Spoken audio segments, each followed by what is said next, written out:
திருமுறையே சைவநெறிக் கருவூலம்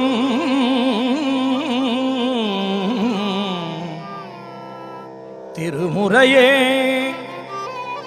சைவநெறிக் கருவூலம் தென் தமிழின் தேன்பாகாகும்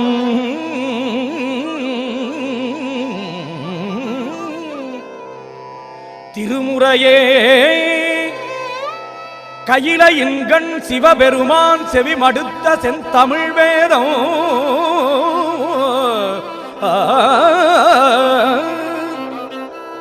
திருமுறையே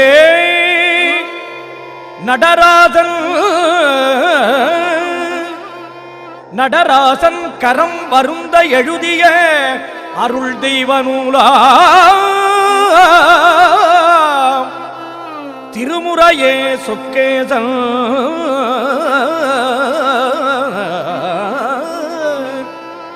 திருமுறையே சொக்கேசன் மதிமலிவாய் மலர்ந்தருளும் சிறப்பிற்றாமா திருமுறையே சைவநெறிக் கருவூலம் திருமுறையே தென் தமிழின் தேன்பாகாகும் உலகலாம் உணர்ந்து ஓதற்கரியவன் நிலவுலாகிய நீர்மொழி வேணியன் அழகில் சோதியன் அம்பலத்தாடுவான் மனசிலமொழி வாட்சியம் அன்னை தமிழே என் ஆவி கலந்தவளே அன்னை தமிழே என் ஆவி கலந்தவளே என்னை வளர்ப்பவளே எண்ணில் வளர்ப்பவளே என்னை வளர்ப்பவளே எண்ணில் வளர்ப்பவளே சொல்லி விளையாட சொல்லி தந்தவளே சொல்லி உனது புகழ் சொல்ல முடியலையே தாயே தமிழே உனக்கும் என்பவர் ஒரு அற்புதமான ஒரு மேடை.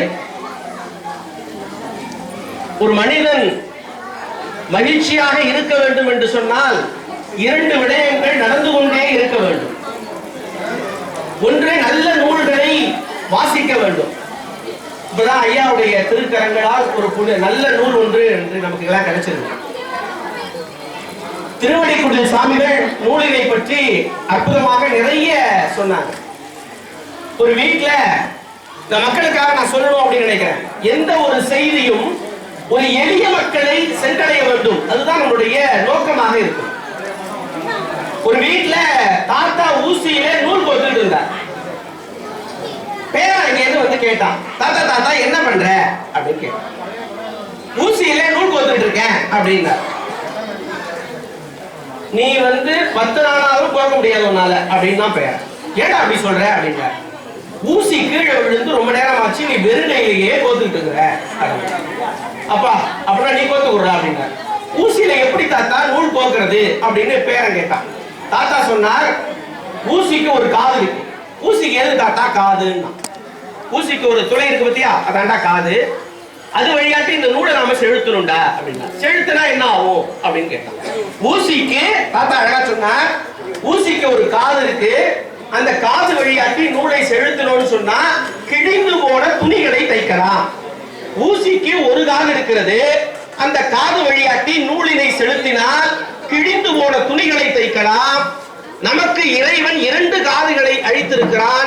இந்த 2 காதுகள் வழியாக நிறைய நூல்களை நம் மனதுள் செலுத்தினால் மனதில் இருக்கும் அழுக்குகள் போகும் என்று சொன்னார் தாத்தா.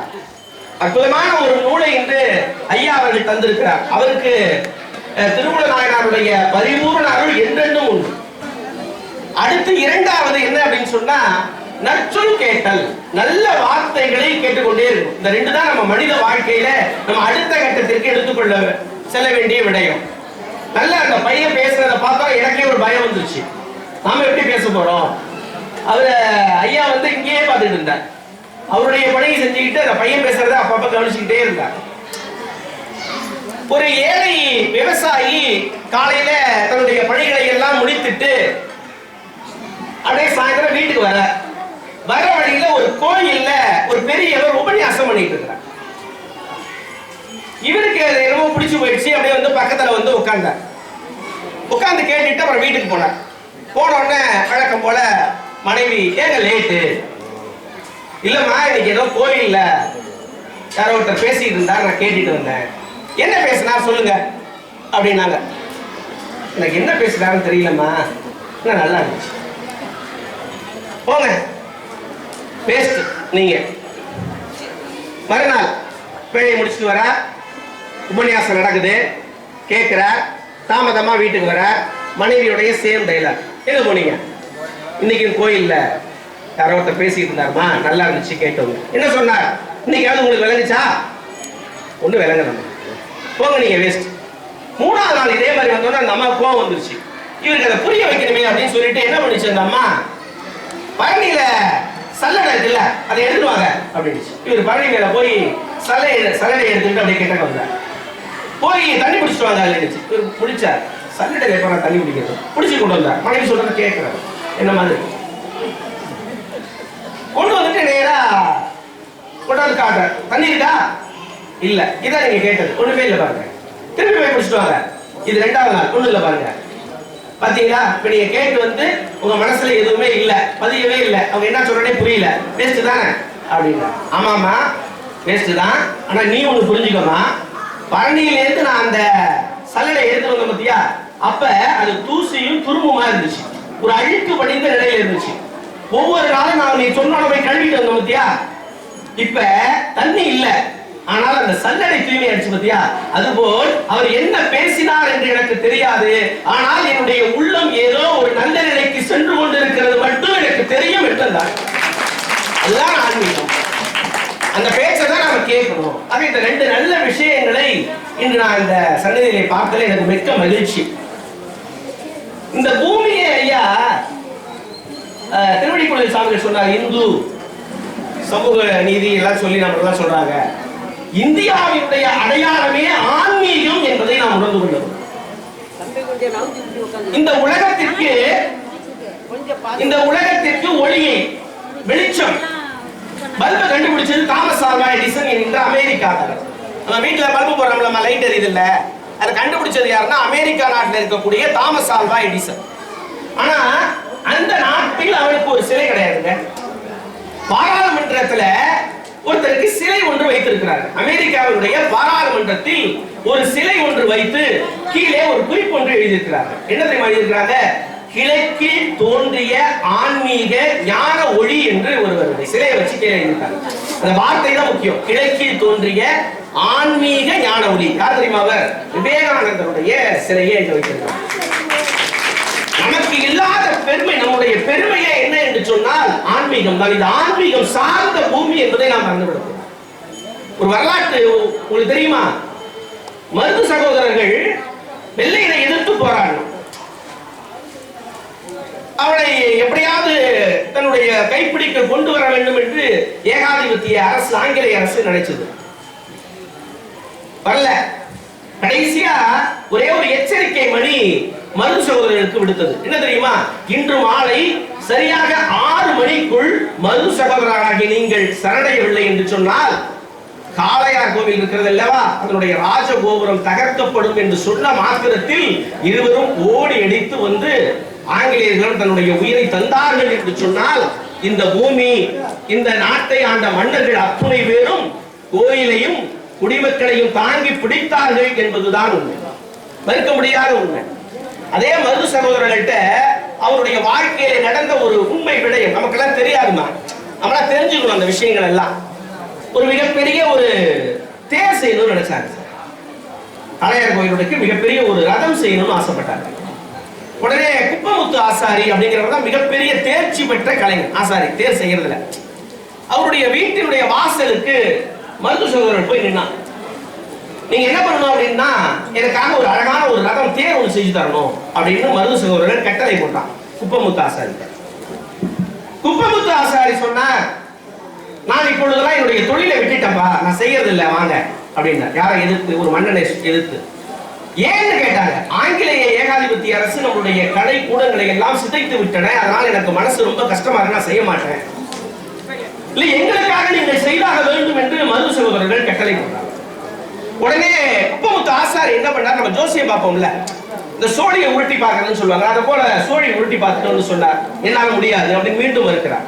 இல்லை இல்லை நீங்க செய்தாக வேண்டும் என்று சொல்றார். உடனடியாக குப்பமுத்து ஆசாரி என்ன சொல்றார் அப்படின்னா, நான் செஞ்சு தரேன், எனக்கு அது ஒன்றும் பிரச்சனை இல்லை, ஆனா அதற்குரிய கூலியை, நான் கேட்ட கூலியை நீங்கள் இருவரும் தர வேண்டும் சொல்றார். சத்தியம் பண்ணுங்க, அப்பதான் நான் செஞ்சு தருவேன். அப்படியா, நீ என்ன கேட்டாலும் தருகிறேன் என்று மருது சகோதரர்கள் குப்பமுத்து ஆசாரிகிட்ட சத்தியம் செஞ்சு கொடுத்தாங்க. ஒரு அற்புதமான ஒரு திருத்தேரினை செய்து முடிக்கிறார் குப்பமுத்து ஆசாரி. அற்புதமான ஒரு தேர், வெள்ளோட்டம், தேரி குறிச்சாச்சு, தேர் கிளம்புல நின்றுட்டே இருக்கு. மருது சகோதரர்கள் என்ன அப்படின்னு கேட்கிறாங்க. இல்லைங்க, குப்பமுத்து சாரி உங்களை கூப்பிட்டாரு, ஏன்பா தேர் கிளம்பலையே அப்படின்னா. இல்லைங்க, நீங்க சொன்ன மாதிரி அந்த கூலி என்ன கொடுக்கலையே அப்படின்னா. என்ன செய்யணும் சொல்லுங்க அப்படின்னா. குப்பமுத்து ஆசாரி அழகா சொன்னார், இந்த ஒரு நாள் மட்டும் இந்த நாட்டினுடைய மன்னனாக நான் இருக்க வேண்டும் என்று சொன்னார். உடனே இளையவருக்கு பயங்கர கோபம், வாள் கொண்டு போய் அவனை அப்படியே குத்திலாமான்னு பாய போனார். பெரிய மருது தடுத்து நிறுத்தினார். இல்லப்பா, அவர் கேட்டதை நம்ம செஞ்சு கொடுக்கணும், அதான் நம்முடைய கடமை என்று சொல்லி அவரை அந்த ஒரு நாள் மன்னனாக ஆக்கி இந்த திருத்தேரியை அமர வைத்து மருது சகோதரர்களும் இருவரும் நடந்து வந்தார்கள் என்பது வரலாறு. அந்த தேர் அப்படியே ஒரு 10 மீட்டர் நடந்திருக்காது. ஒரு வளைவிலே திரும்புகின்ற பொழுது மேலே இருந்து குப்பமுத்து ஆசாரி கீழே விழுகிறார். தேர் சக்கரம் அவர் மேலே ஏறி இறங்குகிறது. உயிருக்கு போராடி கொண்டிருக்கிறார். பெரிய மருதனுடைய மடியிலே அப்படியே கிடக்கிறார்.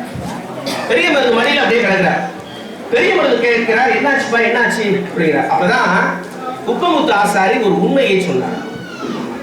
நான் செய்ய மாட்டேன் என்று சொன்னதற்கு ஒரு காரணம் இருந்தது. நான் ஆயுதம் போட்டு பார்த்தேன். அப்பொழுது இந்த தேர் ஓடுகின்ற நாள் அன்று இந்த நாட்டிற்கு மன்னனாக இருக்கக்கூடியவன் இறந்து விடுவான் என்கின்ற செய்தி எனக்கு தெரிந்தது. அதனால் நான் செய்ய மாட்டேன் என்று சொன்னேன். நீங்கள் மீண்டும் நிரூபித்தீர்கள், நிர்பந்தித்தீர்கள், அதனால் செய்தேன். இந்த நாட்டிற்கு நீங்கள் வேண்டும், நான் இறந்து போனாலும் பரவாயில்லை என்று சொல்லி உயிரை கொடுத்தவன் குப்பமுத்து ஆசாரி. அது என்ன செய்தி என்று சொன்னால், இந்த நாட்டில் ஆன்மீகம் தலைக்க வேண்டும், இந்த நாட்டில் ஆன்மீகம் தலைக்க வேண்டும், கலை வளர வேண்டும் என்பதற்காக தன்னுடைய அரச பதவியை துறந்தவர்கள் நம் மன்னர்கள். ஒன்று, இந்த நாட்டில் ஆன்மீகம் தலைக்க வேண்டும், கலை வளர வேண்டும் என்று தன்னுடைய உயிரையே தந்தவர்கள் கலைஞர்கள் என்பதை நாம் மறந்துவிடக் கூடாது. அதனாலதான் வாரியார் சுவாமிகள் சொல்லுவார், கோயில்கள் தாங்கிய குடிகள், குடிகள் தாங்கிய கோவில்கள், இந்த இரண்டும் கலந்தால்தான் அந்த சமூகம் மலர்ச்சி பெறும் என்று சொல்லி. இந்த பையன் சொன்னான், இந்த மண்ணில் வந்து இருக்கிறது எனக்கு ரொம்ப மகிழ்ச்சியா இருக்கு அப்படின்னு இந்த பையன் சொன்னான். உண்மையிலே நான் சொல்றேங்க, இந்த ஊரினுடைய மண்ணின் மைந்தர்கள் உட்கார்ந்துருக்காங்க. இந்த ஊரிலே இருந்து வெளியூருக்கு சென்றாலும் இந்த ஊரை நினைத்துக் கொண்டு வாழ்பவர்களும் உண்டு. உண்மையிலேயே இது ஒரு சொர்க்க பூமி இந்த சாத்தூர் என்பது, மறந்துடாதீங்க. ஏன் நான் சொல்றேன் அப்படின்னா, தென்காசியிலே மிகப்பெரிய ஒரு கோவிலை எழுப்பிவிட்டு ஒரு கல்வெட்டு ஒன்றை செதுக்கி வைத்தான் பராக்கிரம பாண்டியன். அந்த கல்வெட்டிலே என்ன எழுதியிருந்தான் என்று சொன்னால், எதிர்காலத்தில் இந்த கோயிலில் ஒரு சின்ன குறை ஏற்படுமே, ஆனால் இந்த கோயிலில் ஏதாவது ஒரு சின்ன குறை வந்துருமா அப்படின்னா, யார் அதை தீர்க்கிறார்களோ, ஒரு கல் விழுந்தால் எந்த கரங்கள் அதை தாங்கி பிடிக்கின்றனவோ அந்த கரங்களுக்கும் கால்களுக்கும் என்னுடைய தலையை வைத்து அவர்களை தாங்குவேன் என்று பராக்கிரம பாண்டியன் சொன்னார். உள்ளபடியே நான் சொல்கிறேன், ஒரு 15 ஆண்டுகளுக்கு மேலாக இந்த திருமூலநாயனார் கோவிலை தாங்கி பிடிக்கக்கூடிய இந்த மண்ணின் மைந்தர்களுடைய கால்களை என்னுடைய தலை தாங்குகிறது. இந்த மக்கள் பல்லாண்டு பல்லாண்டு பல்லாயிரத்து நூறாண்டு நோய் நொடியின்றி நலமுடன் வாழ்வார்கள் என்பது தெரியும். அப்பேற்பட்ட அற்புதமான ஊர் இந்த சாத்தூர். இந்த சாத்தூரை பற்றி பெரியவர்களுக்கெல்லாம் தெரிந்திருக்கும். வரலாற்று சிறப்பு மிக்க ஊர் இந்த சாத்தூர். உங்களுக்கு எல்லாம் தெரியுமான்னு எனக்கு தெரியல. உங்க பையன் கேட்கிறான் நாளைக்கு வந்து, மா ஒவ்வொரு வருஷமும் நம்ம திருமூலநாயனார் கோயில்ல விழா நடக்குது, அப்பேற்பட்ட ஊராமா நம்ம ஊரு, அவ்வளவு பெருமை இருக்கா? அம்மாண்டா எல்லாம் சொல்றாங்கடா, நானும் சொல்லிட்டு போகலாம் அப்படின்னு சொல்லாதீங்க. இனிமேலாவது உங்களுடைய குழந்தைகளுக்கு இந்த ஊரினுடைய பெருமையை சொல்லுங்க. திருத்தொண்ட திருவந்தாதியிலே நம்பியாண்டார் நம்பி அழகா சொல்லுவார் இந்த ஊரை பத்தி. குடிமண்ணும் சாத்தனூர் போக்குளம் மெய்ப்போல் புறம்பை புத்து என்று சொல்லுவார். குடிமணம் நிறைந்த பெற்ற சாத்தனூர், அழகான நல்ல குடிமக்களை பெற்று இருக்கக்கூடிய ஒரு அற்புதமான ஊர் தான் இந்த சாத்தனூர். நான் சொல்லலாமா, திருத்தொண்ட திருவந்தாதியிலே நம்பியாண்டார் நம்பி சொல்றார். அதோட இல்ல, உமாபதி சிவாச்சாரியா அழகான ஒரு சொற்றொடரிலே இந்த சாத்தூரை அழகா சொல்லுவார். அவர் என்ன சொல்றார் அப்படின்னா, காவிரி சாத்தனூர் அப்படின்னு சொல்லுவாங்க. காவிரி ஆறு பாய்ந்து வளம் கொழிக்கக்கூடிய மக்கள் வளமாக இருக்கக்கூடிய ஒரு அற்புதமான ஒரு திருத்தலம் இந்த சாத்தனூர் என்று உமாபதி சிவாச்சாரியார் சொல்றார். சரி, இந்த சாத்தனூருக்கு வேற பேர் இருக்கா உங்களுக்கு தெரியுமா? இந்த சாத்தனூருக்கு இன்னொரு பேர் இருக்கு, தெரியாது சார்? தெரியும், பெரியவர்களுக்கெல்லாம் தெரியும். அத நம்ம தெரிஞ்சுக்கணும். நான் சொன்னதுக்கு அப்புறம் தாங்க ஐயா நானே படிச்சேன். எனக்கு 2 நாளுக்கு முன்னாடி தான் தெரியும். உங்களுக்கு தலைப்பு கொடுத்ததுக்கு அப்புறம் தான் நாம அதை பத்தி தேடக்கூடிய ஆய்விலே நாம இருக்கோம். இந்த ஊருக்கு ஐயா சொன்ன மாதிரி இன்னொரு பேரை சேந்தனார் அவருடைய திருவிசைப்பாவுல அந்த பேரை நான் பார்த்தேன். என்ன பேர் அப்படின்னா பொய்யாத வேதியர் சாந்தை மெய் புகழனார் அப்படின்னு சொல்றாங்க. இந்த ஊருக்கு இன்னொரு பேர் என்னன்னா சாந்தை என்கின்ற பெயர் இருந்திருக்கிறது என்பதை வரலாற்று சான்றுகள் நமக்கு சொல்லும். இவற்றிற்கு எல்லாம் பேர ஒரு சிறப்பு. நாம எங்க போய் நிக்கணும், யார் போயிருக்கலாம் அத்தாரிட்டி அப்படின்னு பார்த்தா சேக்கிலா சுவாமிகள் தான் எல்லாத்துக்கும் அத்தாரிட்டியாக நம்ம பார்ப்போம். அவர் என்ன சொல்றார் அப்படின்னு பார்த்தா பையத்துகள் சாத்தனூர் வந்த இது போனார் அப்படின்னு சொல்றார். பையம்னா இந்த உலகத்திலேயே புகழ்பெற்ற தலங்களில் சாத்தனூர் தலமும் உண்டு. உலகத்திலேயே புகழ்பெற்ற தலங்கள் அதுல சாத்தனூருக்கு இடம் உண்டு. இதுல இன்னொரு குறிப்பா சி.கே.எஸ். அவர்கள் எழுதுவார், பையத்துகள் என்கின்ற வார்த்தையை சேக்கிலா சுவாமிகள் ஏன் பயன்படுத்தினார்? திகழ் என்பது விளைத்தொகை 3 காலத்திற்கும் உரியது. இந்த ஊர் நேற்று மட்டும் புகழுக்கு சொந்தக்காரராக இல்லை, இன்று மட்டும் இல்லை, நாளையும் இருக்கிற போகிறது என்பதைத்தான் பையத்துகள் சாத்தனூர் என்று சேக்கிலா சுவாமிகள் சொன்னார். ஆக எக்காலத்திற்கும் புகழ் பெற்ற ஒரு தலமாக இந்த ஊர் விளங்குகிறது என்பதை நாம் பல்வேறு ஆராய்ச்சிகள் வாயிலாக நாம் தெரிந்து கொள்ள முடியும். எனக்கு என்ன சிறப்பு அப்படின்னா பேச வந்த எனக்கே இவ்வளவு சிறப்புகிறது என்று சொன்னால் இந்த ஊரிலே வசிக்கக்கூடிய இந்த மக்களுக்கு எவ்வளவு பெருமை வந்து சேரும் என்பதை நான் நினைத்து பார்க்கிறேன். சரிங்க, இந்த பெருமைக்கெல்லாம் யார் காரணம்? இவ்வளவு பெருமை இருக்குது, இதுக்கெல்லாம் என்ன காரணம் அப்படின்னா ஒரே ஒருத்தர் தான், திருமண நாயனார் தான். அவரை பத்தி அழகா ஒரு 4 வரியில ஒருத்தர் எழுதியிருந்தார். ஸ்டெதஸ்கோப் அணியாத மருத்துவ மாமேதை, ஸ்டெதஸ்கோப் அணியாத மருத்துவ மாமேதை, மமதை அறியாத மந்திரக்காரர், தலைமை சித்தர், சிவனை ஜீவனாக கொண்டு ஒடுங்கி கிடந்த உன்னத பக்தர், குருவை போற்றிய சீடர், உலக யோகிகளின் சத்குரு. எனக்கு இந்த வார்த்தைகளை விட இன்னொன்னு சொன்னார், அதுதான் எனக்கு ரொம்ப பிடித்தமாக இருந்தது. எல்லோரும் ஏற்றுக்கொள்ளக்கூடிய ஒரு வகையில் இருந்த ஒரே ஒரு விடயம் என்ன என்று சொன்னார், மானுட உயர்வையே சிந்தித்த மனிதநேயக்காரர். இந்த மக்கள் நல்லா இருக்கணும் அப்படின்னு சிந்தித்த ஒரு மனிதநேயக்காரர் தான் இந்த திருமூல நாயனார் என்பதை நீங்கள் உங்களுடைய உள்ளத்திலே இருத்திக் கொள்ள வேண்டும். அதனாலதான் நம்பிரான் திருமூலர் என்று பாடி உரிமை கொண்டாடினார் சொல்றார். ஏன் பிள்ளை அப்படின்னு சொல்ற பார்த்தீங்களா, நம்பிரான் அப்படின்னு பிரிச்சுப்பாங்க, நம்பிரான் அப்படின்னு சொல்லி ஒரு உரிமை கொண்டாடினார் சொல்றார். தாய்மானவர் ஒரு படி மேல போயிட்டார். திருமூலரை பத்தி சொல்றப்ப சக்கரவர்த்தி தவராச யோகி எனும் மிக்க திருமூலன் அருள் மேவும் நாள் என்னாலும், அவருடைய அருள் கிடைக்கக்கூடிய நாள் எனக்கு என்னாலும் என்று தாய்மான சுவாமிகள் ஏங்கி கிடந்ததாய் வரலாறு சொல்றார். யார் என்று தெரியவில்லை. இன்னொருத்தர் சொல்லியிருக்கிறார், திருமூல தேவனை சிந்தை செய்வார்க்கு கருமூலம் இல்லையே கான் என்று சொல்றார்.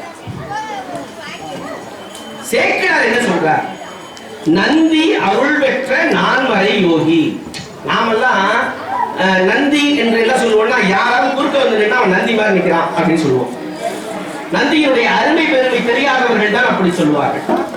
உங்களுக்கு ஒன்று தெரியுமா, நரகரை விட மேலானவர்கள் மனிதர்கள், மனிதரை விட மேலானவர்கள் தேவர்கள், தேவர்களை விட மேலானவர்கள் பிரம்மா, பிரம்மாவை விட மேலானவன் திருமால். அந்த திருமால் சிவபெருமானை சந்திக்க வேண்டும் என்று சொன்னால் நந்திவர்மன் கேட்டுதான் உள்ள போகும். அப்பேற்பட்ட சிறப்பு வாய்ந்தவர் நந்தி. அதனாலதான் என்ன சொல்றார் அப்படின்னு சொன்னா, இந்திரன் முதலான தேவர்கள் அனைவருக்கும் சிவநெறியை கொண்டு போய் சேர்த்தவர் நந்தி. அத்தகைய சிறப்பு பெற்ற காரணத்தினால்தான் சேக்கிழார் சுவாமிகள் சொன்னார், நந்தி அருள் பெற்ற நான்மறை யோகி என்று சொன்னார். இத்தகைய சிறப்பு வாய்ந்த திருமூலர் இந்த பூமியிலே அவதரித்திருக்கிறார் இந்த திருத்தலத்திலே.